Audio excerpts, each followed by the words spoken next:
নমস্কার, আমি স্বপ্না মজুমদার। আজকে আমি আমার একটি স্বরচিত কবিতা আবৃত্তি করব। কবিতা আরাধনা। কলমে ও কণ্ঠে আমি স্বপ্না মজুমদার।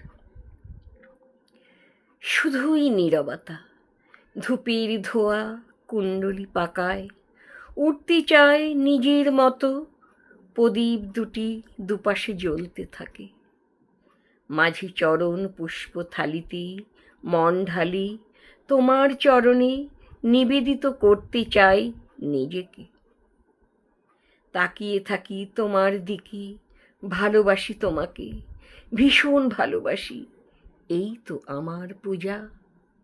কখনো চোখের জলে মনে মনে তোমার চরণ ধুয়ে দিই। তন্ত্র জানি না, মন্ত্র কিছু জানি, সে তো শুধুই প্রণাম মন্ত্র।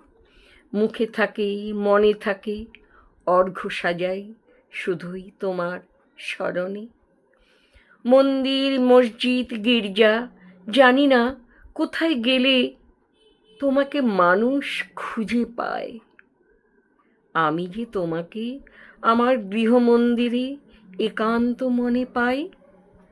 এই তো আমার আরাধনা, এই তো আমার পূজা, ভক্তি আমার মন জুড়ে, তবু তোমায় পাওয়া কি অত সোজা? নমস্কার।